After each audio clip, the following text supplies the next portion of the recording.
정몽규 사퇴 압박이 거세지고 홍명보 역시 사임 여론이 심각한 가운데 문체부 감사에 이어 국회 출석까지 요청받자 드디어 홍명보가 본색을 드러냈습니다. 기자가 홍명보를 향해 질문을 하자 불쾌한 듯 인상을 쓰더니 폭행을 한 건데요. 심지어 모든 질문에 대답을 하지 않고 몰려든 기자들을 내치고 그냥 떠났다고 합니다. 이런 과정에서 밀려 다친 기자도 있다고 하는데 그토록 당당하던 홍명보가 갑자기 본색을 드러낸 이유가 뭘까요? 사실 축협이 홍명보를 감독으로 선임하는데 모든 절차를 다 무시하고 말도 안 되는 방식으로 선임했다는 건 누구나 알죠. 심지어 홍명보 본인도 잘 알 텐데요. 그러나 이렇게까지 되리란 건 예상 못했을 겁니다.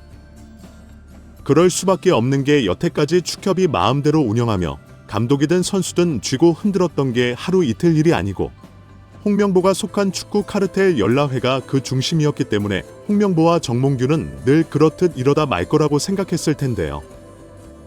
실제로 여태까지 다 그래왔습니다.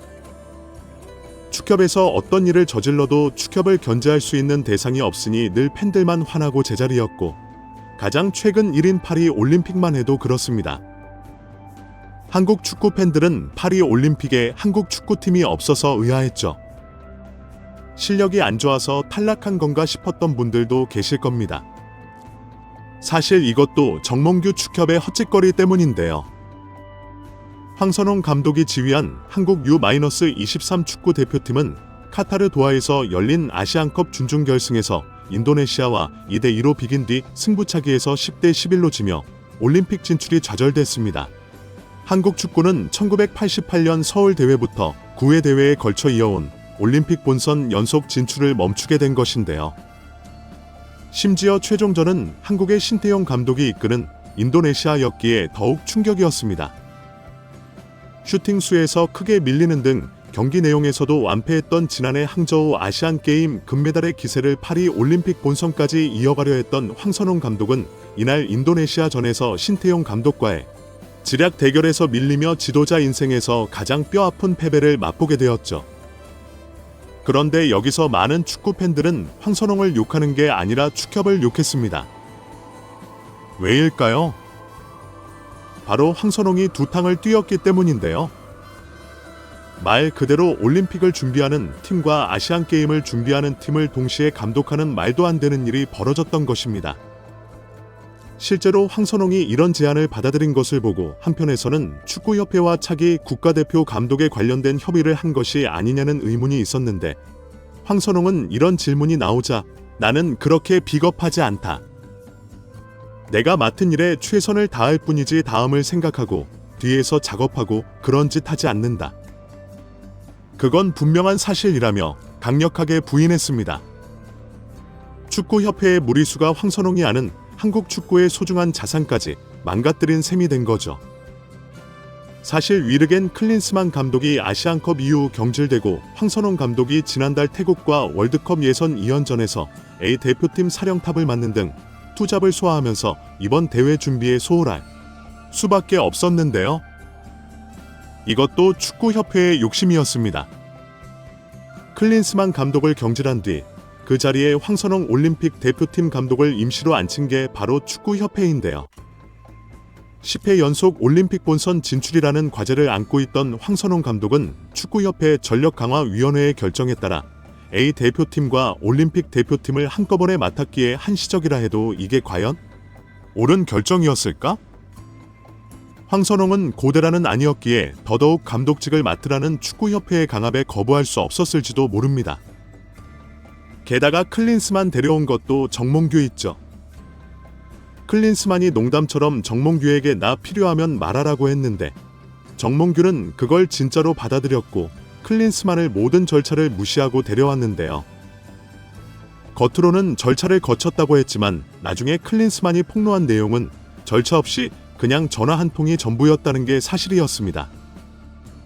게다가 정몽규는 프로축구 승부 조작 선수들 포함 축구인 100인 사면을 밀어 붙이려다 여론과 정치권의 역풍을 받자 스스로 결정을 뒤집은 축협의 대표입니다. 사실 젊은 승부 조작 축구인들 사면은 대외적 명분일 뿐 12년째 회장을 유지하고 있는 정몽규가 내년 협회장 사선을 염두에 두고 비리 축구인들을 포섭하기 위해 기습 작전하듯 몰래 사면을 강행하려다 사단이 난 것입니다. 심지어 축구협회는 계약이 끝나는 파주 훈련장을 더 이상 사용하지 않기로 결정하고 천안에 축구센터를 건립하기로 했는데요. 그래서 축구대표팀은 파주를 떠난 후 첫 소집이 있던 지난달 훈련은 목동 운동장을 이용하거나 한 호텔의 피트니스 센터에서 실내 운동을 하는 믿을 수 없는 일도 생겼죠. 심지어 일반 투숙객과 분리가 어려워 국가대표 선수들은 일반인들과 함께 체력 운동을 하는 지경까지 왔습니다. 원래 축구협회는 20년 넘게 파주 훈련장을 무상으로 사용해 왔는데요.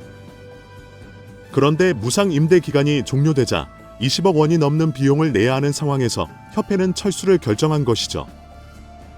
게다가 원래 축구협회는 올해 12월부터 천안에 들어설 새로운 축구 종합센터를 이용할 계획이었습니다. 그러나 공사가 순조롭게 진행되지 않았는데 이제야 막 그라운드 토하기 작업이 시작됐고 선수단 숙소와 축구 박물관 등이 들어설 건물은 제대로 지어지지 않고 있었습니다. 게다가 최근 공사 자재 가격 인상 등으로 인해 예산도 부족해 축구협회는 최근 하나은행에 300억 원의 긴급 대출을 신청하고 승인을 기다리고 있는 상태라고 알려졌는데요.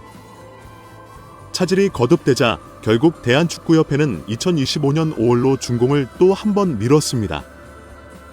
그런데 갑자기 축구협회가 천안 축구센터 건립 예산 마련을 위해 615억 원의 마이너스 통장을 개설한 후 7월 말까지 약 8억 원을 대출받았는데요.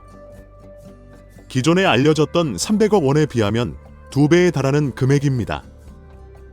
심지어 마이너스 통장을 개설할 당시 축구협회 측이 전송한 공문은 단 한 장에 불과했는데 추가적인 자료를 요청했으나 아직 자료를 제출하지 않았고 이에 따라 승인 절차도 멈춘 상황이죠. 그래서 유인촌 보 장관은 지난달 26일 국회 문화체육관광위원회 전체 회의를 통해 원래는 승인을 받고 해야 하는데 그렇게 하지 않은 것 자체가 위반이고 절차상 문제를 다 따져봐서 관계자 징계 요구 등 조치를 취하겠다고 하며 체육계는 협회 등의 자율성을 우선하고 있는데 협회가 업체와의 비밀유지 의무를 내세워 자료는 잘 안 내려고 하지만 감사를 잘 내보겠다고 얘기하기도 했는데요. 파주 훈련장에 20억 원을 냈으면 끝났을 것을 600억 원이 넘는 예산을 들여 공사를 하니 예산이 부족했을 것이고 여기에 클린스만 위약금이 100억 원을 주려고 하니 더욱 부족했겠지만 전이 끝난 뒤 오만으로 갈 때는 경유하는 일반 비행기를 타서 컨디션 관리를 못하게 만들었죠. 이런 장면이 일본 기자에게 포착되어 일본인들의 비웃음을 산 건 덤이고요. 일본은 애초에 유럽파 선수들이 벨기에에서 모여 전세기를 타고 일본으로 갔고 일본에서 다른 나라로 경기를 타러 갈 때도 전세기를 타고 갔기 때문입니다. 정몽규 회장은 2013년 취임 직후부터 이런저런 잡음을 일으켰는데 그는 취임 뒤 첫 사업으로 축구회관 리모델링 공사를 여동생이 주주로 있는 인테리어 업체에 맡겨 일감 몰아주기 의혹이 제기된 적이 있습니다. 제가 언급한 논란이 전부가 아니고 언급하지 않은 논란도 많습니다. 그나마 굵직한 것만 언급한 건데 굉장하죠. 그런데 그런 말 같지도 않은 일을 벌여도 축협은 해체되지 않았고 정몽규를 비롯한 핵심 인력들은 절대 책임지지 않았습니다. 그래서 홍명보는 믿었겠지. 늘 그래 왔으니까요. 하지만 이번엔 다릅니다. 더 이상 정몽규 집행부의 헛발질로 인한 부끄러움을 축구협회 구성원 모두가 끌어안아야 할 이유가 없다며 정몽규 회장은 조속히 사선 불출마 선언을 하고 위기의 축구협회를 수습하는데 남은 임기를 보내기를 바란다며 정몽규의 출마 선언이 한국 축구 위기를 수습하는 첫걸음이 될 것이라며 축구협회 노조가 정몽규의 사퇴를 촉구했고 다른 축구 선수들도 가만히 있지 않았죠. 박주호의 폭로에 이영표, 이천수, 박지성 등 한국 축구 영웅들이 나서서 이런 일은 없어야 된다며 목소리를 냈습니다. 홍명보 감독 선임 사건을 시작으로 결국 문체부가 끼어들었습니다. 국회까지 나선 것인데요. 이런 상황에서 예전처럼 아무 일 없이 그저 묻히길 바라는 건 욕심이죠. 이번 만전 승리를 두고 홍명보의 전술 없이 그저 선수들의 개인기에 의존했다는 여론에 홍명보는 자신은 다르게 생각한다며 분수령이 된 시간에 전술적으로 변화를 주었고 그 전술이 맞았다고 고집스러운 모습을 보였습니다. 지금도 생각을 바꿀 듯이 없다고 전술적으로 충분히 잘했다고 생각한다며 다음 있을 경기를 준비하겠다고 했는데요. 글쎄요. 다음 경기는 물론이고 다다음 경기에 감독으로 나서지 못할 가능성이 있는데 너무 빨리 준비하는 건 아닌지요. 이제 국가와 국민 모두가 나선 만큼 예전처럼 어영부영 넘어가는 일은 없을 것입니다. 더 이상 추해지기 전에 스스로 내려오는 게 명예를 지키는 일이 아닐까요? 여러분의 생각은 어떠신가요? 댓글로 여러분의 생각을 달아주시면 감사하겠습니다.